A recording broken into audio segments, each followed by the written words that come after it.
Katibats! I am Rita Daniela and I will be your co-host for this Sunday. So ito na nga, may surprise sa kami sa'yo kasi ipapakita ko lang naman konting teaser ko sino yung magiging guest namin for tonight.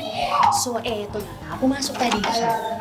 Siyempre wala pa sila, wala pang tao, pero papakita ko na sa inyo sino-sino sila. Siyempre, meron lang naman tayong Julia Roberts. Actually, alam, medyo nanginginig kami dito kasi medyo malapit-lapit na siya sa studio. So, siyempre, kailangan pag dumating na si Julia, ready na kaming lahat. Di ba, nakakain na kami, ganyan. O tapos, siyempre, itong si Kumaring Zendaya talaga.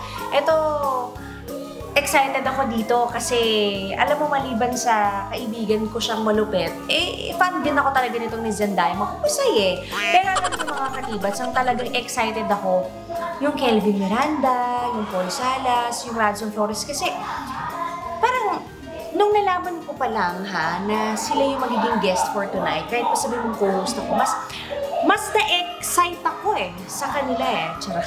Kasi syempre, di ba, parang homegrown talents yan ng GMA7. So, I'm very, very excited na maka-work sila sa isang proyekto. And I'm very, very happy that it will happen in T-Bats. Kaya ito na nga, sinasabi ko sa inyo, mag-ready kayo lahat. Kasi baka hindi nyo aasahan ng mga pangyayari dahil I think this will be the only time na magiging co-host ako ng T-Bats. So, tignan natin yan. Kaya naman, abangan nyo ko this Sunday. T-Bats, Tawa is live! Hello mga kapuso!